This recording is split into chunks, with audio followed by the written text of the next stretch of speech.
Villa Park is one of those stadiums that already feels bigger than football. It has been Aston Villa's home for generations and remains one of the most recognisable grounds in the country. But for all of that history, parts of the stadium have fallen behind the standard now expected in modern English football. That's why Aston Villa have started one of the biggest redevelopment projects in the club's history. They won't be leaving Villa Park. It will be more about rebuilding the ground from within, increasing the capacity and improving the matchday experience. The wider aim is to make that site work throughout the year, rather than only on match days. So what's exactly being built? Why did the original plan change? And could the project reshape more than just a football club? The main part of the project is the North Stand redevelopment, with a reported cost of around £100 million. The wider Villa Park investment has been described closer to £150 million once the warehouse and other work are included. The current North Stand holds 6,537 supporters. When completed, that figure could rise up to 12,500, creating roughly 5,000 to 6,000 extra seats behind the goal. Before major construction started, Villa Park just had around 43,000 people. The planned improved capacity after the extension is around 48,809, although the club's wider target is more than 50,000. There have also been talk of Villa Park eventually reaching around 52,000 to 52,500, but that would require further changes elsewhere in the ground. The original scheme was revealed back in 2022 and aimed to add around 7,400 seats, with the first phase expected between 2023 and 2025. Full demolition could have cut the stadium to around 36,000 seats for as many as 2 seasons. Prepared work on the revised project began back in March 2026. During the 2026 to 2027 season, the whole North Stand will remain closed. That reduces the temporary capacity to roughly 37,000 and affects around 7,000 supporters. The plan is for the stand to reopen at the beginning of the 2027 to 28 season, giving Villa time to prepare before the UEFA Euro 2028. The existing stand is not being completely demolished. Large parts are being kept, while a bigger structure is being built around and above it. The lower tiers being reworked and the upper tier extended. The stand will also connect more closely with Trinity Road. The finished structure could reach around 34.5 metres in height. Inside there will be a general admission seating and premium areas. Supporters will also get larger concourses with upgraded food and drink facilities. Around 500 square metres of new first team space will be created. This covers changing rooms and medical areas, with improved facilities for players and match officials. Villa already added 379 seats and 14 disabled positions somewhere else in the stadium. The separate corner filling plan could add around another 470 seats. The former Academy building has become the warehouse, a year-round indoor venue for around 3,500 people. Around 7,700 supporters use Whitton and Aston stations on match days. The combined authority have identified £25 million for work linked to both stations. Villa believe the expanded stadium and wider operation could contribute around £120 million a year to the West Midlands economy. Villa also believe the site could support around 1,700 full-time equivalent jobs and attract over 1.1 million visits each year.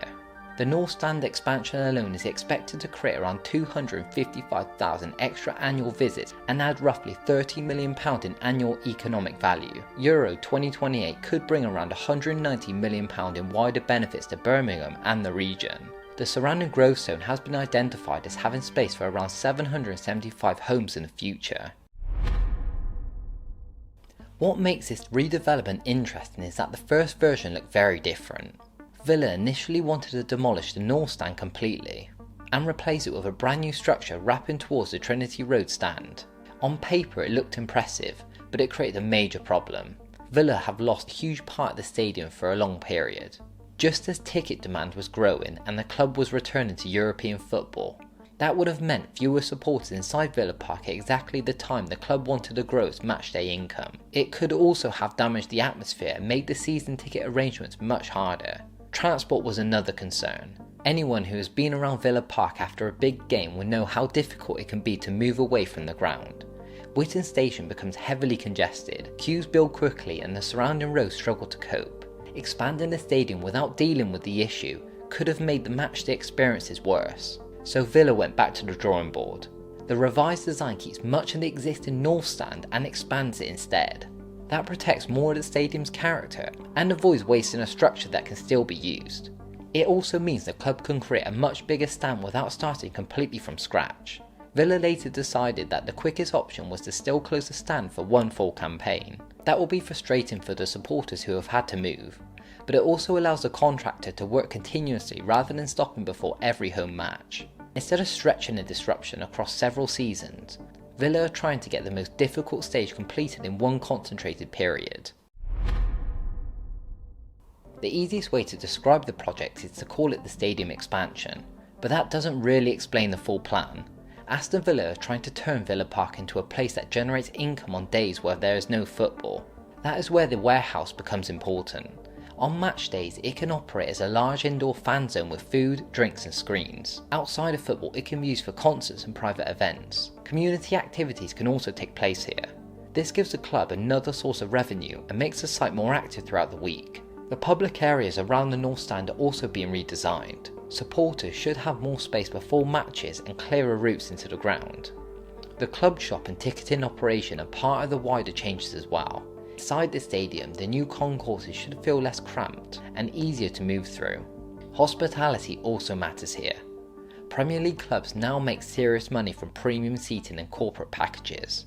Villa Park has history and atmosphere, but it has not always had the same commercial facility as some newer grounds. That redevelopment is designed to close that gap without turning Villa Park into a completely different stadium. And that balance matters. Supporters do not want to lose the character of the ground, especially the feeling created by the whole end and the tight seating bowl. The challenge is to modernise the weaker areas while keeping the identity that makes Villa Park special. The biggest impact may eventually be felt outside the stadium. Villa Park sits in an area that has not always benefited from the same level of investment seen in other parts of Birmingham. A major stadium project could help change that, but only when the surrounding infrastructure improves at the same time. The proposed work at Witton and Aston stations is therefore just as important as the extra seats. Supporters need to arrive safely and leave without spending a long time in trapped queues. Better walking routes could also improve the connection between Villa Park, Aston Hall and nearby neighbourhoods. There is a wider regeneration opportunity as well. Birmingham City Council have identified Villa Park and Witton as a growth area, which could encourage older industrial land to be reused. That could eventually bring new homes and commercial space. Public areas around the stadium could improve as part of that process. However, it's important not to pretend that every part of this is guaranteed. The North Stand is under construction, but some transport proposals are still moving through design and approval. The wider housing plans will take longer. Euro 2028 gives everyone involved a firm deadline and adds pressure to deliver visible improvements. Villa Park will be seen by supporters travelling from across Europe, so the stadium and the surrounding area will become part of Birmingham's image during the tournament. If the work is delivered properly, Villa Park could become one of the best examples of how an old English football ground can be modernised without abandoning its history. The Villa Park redevelopment is not just about making the stadium bigger, it's about giving Aston Villa the facilities and income needed to compete at the biggest clubs while keeping the team at its historic home. The North Stand has been the weakest part of Villa Park for years, and this project is finally dealing with it. There will be disruption and a temporary loss of capacity. There will also be pressure to finish the work properly and on schedule, but if Aston Villa get this right, Villa Park will enter a completely new era before Euro 2028. The question is whether this investment will only transform the stadium, or whether it can help transform Aston and the wider part of Birmingham around it as well. Let me know your thoughts on this project. Will this be a complete revelation for Villa Park, or is this just another unnecessary delay? Let me know your thoughts on this, and if you enjoyed the video, don't forget to like the video, subscribe for more, and check out these two videos next to me.